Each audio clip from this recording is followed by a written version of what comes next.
and knowledge of the religions. I've only quoted it here. I don't mean exactly what he says.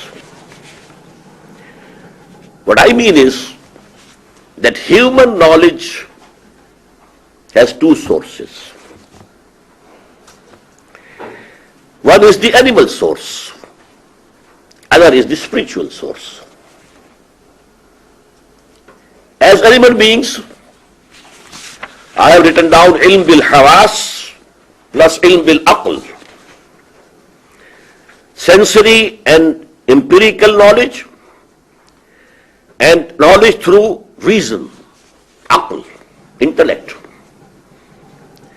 These two go to make knowledge of the physical objects, and to this I call acquired knowledge.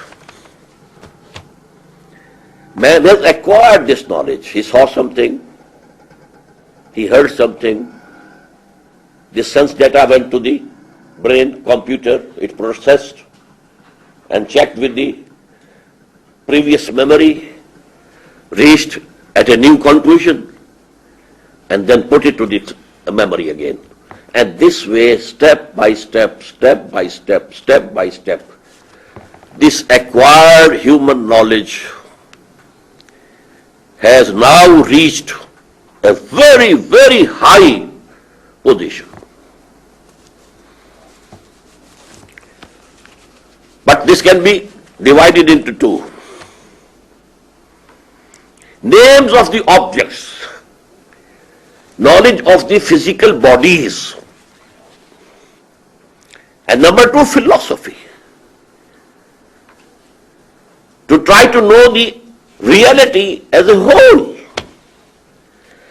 This knowledge, with our external senses and our intellect, it was creeping with a very low speed, step by step. Except for the last century, I may say, there has been an explosion. A very big leap. But before that, we were going step by step. But human mind, from the very beginning, also tried to contemplate the total reality as it is. And for that, this philosophy came into existence. Now, Qur'an says that when Allah created Adam and He appointed him as vicegerent on earth, He taught him all the names. Allama Adam al-asma'a kullaha. There are more than one explanations of these words of the Quran, but popularly, and I believe in it, it means the knowledge of the material objects. Total knowledge was given, endowed to Adam. And then it exfoliated step by step. Potentially it was given to Adam. Just like, a seed contains the whole plant or the whole tree in it, potentially. But then it slowly comes up. Two leaves appear and then go on, it becomes a full tree. So this is the exfoliation of that knowledge of all names which was given to Adam in the very beginning. Allama Adam al-asma'a kullaha. This is the knowledge of the name which we have now acquired through our faculties of inna sam'a wal basara wal fuad. Sama, basar, and this computer, brain computer, which processes the sense data. Through this we were creeping. Whosoever saw for the first time a rock fell on another rock and there was a spark of fire. Whoa! And then he tried himself. A rock striking against the other rock and there was fire. So fire was invented. First form of energy that human being invented it. He must have been a very big inventor. There was no form of energy before that. and so on and so forth. So this is allama Adam al-asma'a kullaha. Main field of this knowledge is science, physical sciences. Philosophy is not the main field, but it was a necessity with the human beings to have some idea of what is this universe. Who am I? Where from I come? Where I am going? What is knowledge? What is evil? What is good? We should know. So this was the urge due to which the philosophers, the sages, they contemplated. And we have different forms of philosophies and ideologies and etc., etc. On the other side is the given knowledge, revealed knowledge. This is not earned by man. This is not acquired by man. This cannot be got by any person through his own will. No. It is bestowed by God. And the purpose of this is guidance. Guidance.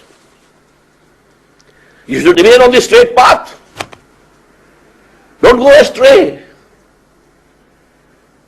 You will find, at every step, the path is bifurcating. One is going to the right, the other is going to the left. Which way should I go? So this guidance. And in Quran, in the same 4th section of Surah Al-Baqarah, Surah 2, section 4. In the beginning is mentioned allama Adam al-asma'a kullaha. And in the end, فَإِمَّا يَاتِيَنَّكُم مِّنِّي هُدًى فَمَن تَبِعَ هُدَايَ فَلَا خَوْفٌ عَلَيْهِمْ وَلَا هُمْ يَحْزَنُونَ. Go and take charge of the earth. Now you were created as vicegerent on this earth. But know it, my guidance will be coming to you from time to time. Whenever my guidance comes to you, whosoever follows that guidance, he will have no reason to grieve or sorrow or fear. But whosoever will deny our ayat, our guidance, they will be the people of hell, and there they will abide forever. So this second knowledge is knowledge of religious truths. Knowledge through heart and spirit. This knowledge is not through these ears. The revelation heard by the prophets was not through these ears. It was through the ears of the heart, the ruh. فَإِنَّهُ نَزَّلَهُ عَلَىٰ قَلْبِكَ. It goes directly to the heart, not through the intervention of this ear, this animal ear or animal sight. No. It is knowledge through spirits or heart, because these two words are synonymous, because that is the dwelling of spirit. Now these have two forms. One type of revelation, we call it, is protected, and it is immune from error and satanic influences. That is the wahi which came to the prophets. No satans, no jinnis, not even the animal self of the recipient of wahi, of revelation. His own animal instincts cannot indulge here. And this is verbal revelation, recorded in the scriptures, in the books.